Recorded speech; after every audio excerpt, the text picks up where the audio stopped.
ஒரு young girl வந்தா. அவ ஊர் வந்து திருச்சி. சென்னையில் வந்து ஒர்க் ஜாயின் பண்ணுறா. But she had a relationship with a boy when she was in Trichy in her school. So school college எல்லாத்துலேயுமே she was with him. And then இங்கே வந்தக்கப்புறம் அகேன் அது லாங் டிஸ்டன்ஸ் ரிலேஷன்ஷிப் ஆகுது. ப்ராப்ளம்ஸ் ஜாஸ்தி ஆகிட்டே இருக்கு. Phone second call போனால் யார்கிட்ட. And then she is joined at night shift in the office. அதனால பகலில் அவன் கூட அங்கே பேசுறதுக்கு செட் ஆகல. நைட்டில் she not be able to talk. So all those things வந்தனால பேலன்ஸ் இந்த relationship is gone up and down. So இங்கே என்ன பண்ணலாம்னு அவன் ரொம்ப யோசிச்சு பிரச்சனை வந்து அவன் வந்து அங்கே இன்னொருத்தங்களோட ரிலேஷன்ஷிப்ல இருக்கிறாங்கிறது இவளுக்கு தெரிய வருது. அகெயின் அது ஒரு பிரச்சனை ஆகுது. அப்போ கேட்கும் போது அவனோட பிஹேவியர்ல நீ இல்ல அதனால நான் இன்னொருத்தைய பார்த்துட்டேன் இன்னொருத்தைய போயிட்டேன் அப்படின்னு அவன் ஈஸியா சொல்லிட்டு அவன் போயிட்டான். ஆனா அவன் இவளை ஹோல்ல தான் வச்சிருக்கான். இன்னும் முழுசா விடல. ஒரு தடவை attempt அவன் அங்கேருந்து திருச்சியிலேருந்து சென்னை வரான், பார்க்கறான், திருப்பி ரீஇக்னைட் ஆகுது, பிசிக்கல் இன்டிமசி இருக்கு, திருப்பி அவன் ஊருக்கு போறான், அதே பிரச்சனைகள், யார்கிட்ட பேசுற பண்றேன்னு இவ ஒரு பிரச்சனையை சொன்னா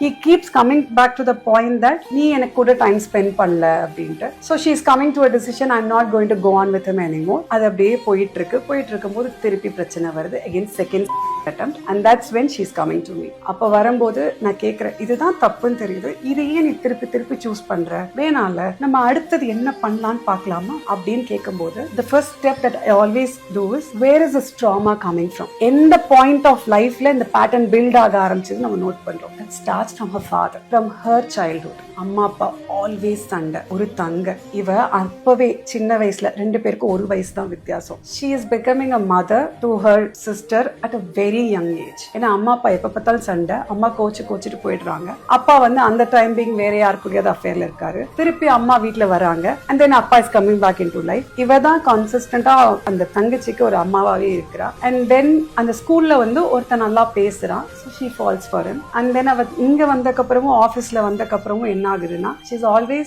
looking for a good father in her partner rather than ஒரு ஈக்குவலா இருக்கக்கூடிய பார்ட்னருங்கிறத விட ஒரு டாமினேட்டிங்கா ஒரு ஃபாதர்லி கேரக்டரே பார்த்துட்டு வரா. அண்ட் இவளை அறியாம she is forcing all her mother behaviors into her partner as well. அந்த இடத்திலிருந்து பிக்கப் பண்ணி we started healing together and then அது ஒரு 6 months process அப்படியே போச்சு. நல்ல ஹீல் ஆனா and then now it's almost been a 1 year. இப்பவும் ஆனா அவன் என்ன சொல்லுவானோ, எனக்கு பர்த்டே வருது அவன் ஃபோன் பண்ணிடுவானோ அப்படிங்கிற பயத்திலேயே இருப்பான். This is how it is, but it's a very long process. This is one story when I see in a young person, this always sticks on to me. The decisions that she starts making is out of the pattern and now she's in the third phase of gaining financial independence.